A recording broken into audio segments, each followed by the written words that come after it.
हाँ, तो आज इस टॉपिक में हम बात कर रहे हैं मानक द्विघात समीकरण। ध्यान दीजिए, ये है मानक द्विघात समीकरण।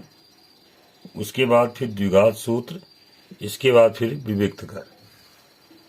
देखिए, अब ये वीडियो किस क्लास के लिए है? अब इस ऐसा बोलना हमारा क्लियर सही नहीं है, क्योंकि जनरली अगर हम एनसीईआरटी की बात करें तो क्लास 10th के लिए और 11th 12th के लिए है, ठीक।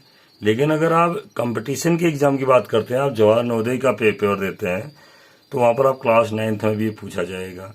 आरएमएस का पेपर का आप देते हैं तो क्लास 8th के लिए पूछा जाता है। तो इस तरह के क्वेश्चन किस क्लास के लिए हम नहीं कह सकते। अब आईसीएसई बोर्ड में देखिए, ये चीजें क्लास 6th और 7th में शुरू हो जाती है। तो जो मानक द्विघात समीकरण है, standard form of quadratic question, standard form of quadratic question, जो द्विघात समीकरण का मानक रूप है, जो स्टैंडर्ड फॉर्म है, वो किस तरह का होता है? ax² plus bx plus c equal to 0। लेकिन यहाँ पर एक शर्त होती है कि a is not equal to 0।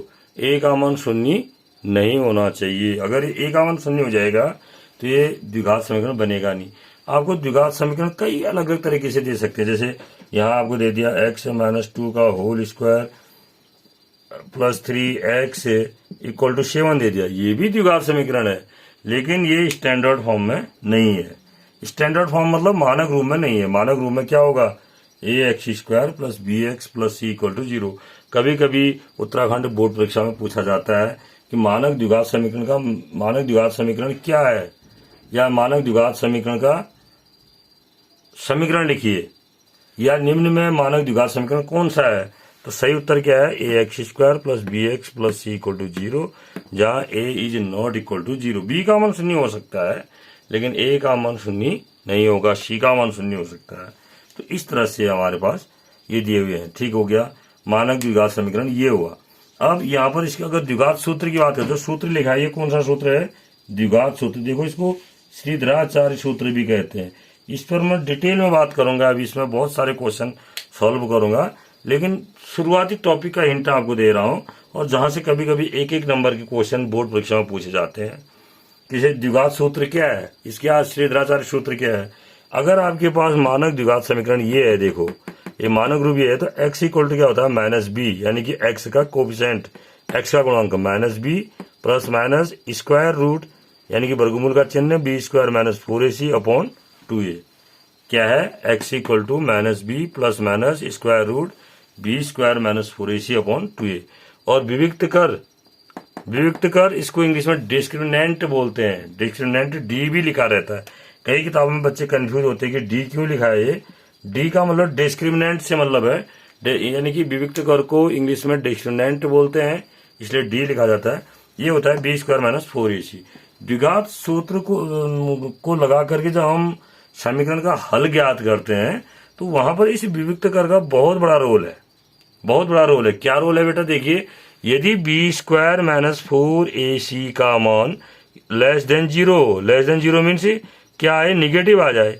अगर इसका मान निगेटिव ऋण आ जाए, निगेटिव का मतलब क्या हुआ? ऋण। हिंदी मीडियम के बच्चों को कभी दिक्कत होती है इंग्लिश समझने में। ऋण आ जाए तो होता क्या? अगर इसका मान ऋण आ जाए तो 0 से छोटे का मतलब ऋण ही तो हुआ।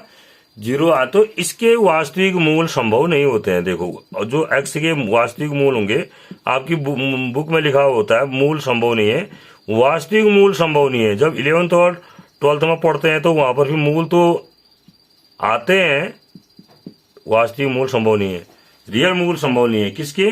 जब b² माइनस 4ac यानी कि विविक्त कर का मान क्या हो जाए? ऋणात्मक हो जाए। क्यों? क्योंकि वर्गमूल के अंदर का ऋण चिन्ह आएगा, और वर्गमूल के अंदर का जब ऋण आता है तो उसका जो मान निकलता है वो काल्पनिक इमेजिंग नंबर पड़ता है। क्लास 11th में बच्चे पढ़ते हैं इसको, अभी 10th तक नहीं है, इसीलिए लिखा रहता है वास्तविक मूल संभव नहीं है। इतना बड़ा रोल है विविक्त कर का। दूसरा रोल क्या है विविक्त कर का? इसी विविक्त कर का एक रोल और भी है। यदि b² minus 4ac equal to 0 आ जाए, देखो बेटा, ये द्विघात समीकरण है, x की 2 घात है तो x के 2 मान आएंगे। इसमें 2 मान आएंगे। कब आएंगे 2 मान? एक बार हम यहाँ पर प्लस लेंगे, एक बार माइनस लेंगे, आपने टॉपिक पढ़ा होगा। तो अब इसके 2 मान आएंगे, लेकिन अगर यदि b² माइनस 4ac आ जाए तो x का तो एक ही मान आएगा। क्या आएगा? Minus b upon 2a। लेकिन ऐसा हो नहीं सकता है, ये द्विघात समीकरण है, तो x के 2 मान तो होंगे, तो दोनों मान माइनस b अपॉन 2a ही होंगे। तो इसको बोलते हैं कि दोनों मान यानी दोनों मूल वास्ते x के दोनों मूल क्या है, बराबर होंगे।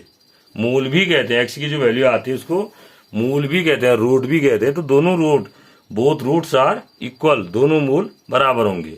कब? जब विविक्त कर का मान शून्य होगा। ठीक हो गया। और तीसरा इसका रोल क्या है, इस विविक्त कर का एक रोल और इसमें कि यदि क्या हो जाए, b square minus 4ac is greater than 0।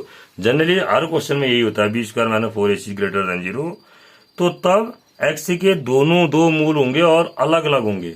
x के दो मूल होंगे, भिन्न भिन्न वास्तविक मूल होंगे दोनों, और दोनों अलग अलग और भिन्न भिन्न होंगे। कैसे?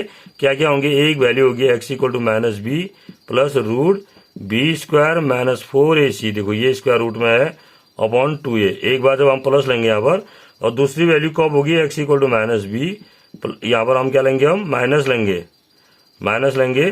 तो ये हो जाएगा आपका B square minus 4ac upon 2a। तो इस तरह से इसके दो मान आते हैं। ये बहुत सारे, इनको बहुत ध्यानपूर्वक इनको बनाना पड़ता है। तो विविक्त कर का बहुत बड़ा रोल है। कहाँ, किस में रोल है? द्विघात समीकरण में। तो ये है द्विघात समीकरण। और कभी कभी बच्चे कंफ्यूज करते हैं द्विघात समीकरण और द्विघात बहुपद में क्या अंतर है, क्वाड्रेटिक पोलिनोमियल और क्वाड्रेटिक इक्वेशन में। देखो बेटा, अगर ये इक्वल टू नॉट जीरो ना होकर इस तरफ का हो तो ये फिर द्विघात बहुपद हो जाएगा। ये द्विघात बहुपद का मानक रूप हो गया, क्योंकि इक्वल टू 0 नहीं दे रखा है।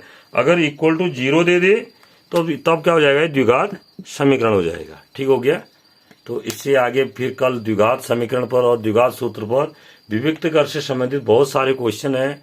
और बोर्ड परीक्षाओं में, चाहे वो ICSE बोर्ड हो, यूपी बोर्ड हो या उत्तराखंड बोर्ड हो, इनमें ये क्वेश्चन पूछे जाते हैं। कंपटीशन के एग्जामों में जो आप अन्य एग्जाम देते हैं वहां पर ये क्वेश्चन पूछे जाते हैं। उससे संबंधित क्वेश्चन फिर मैं और करूंगा आगे।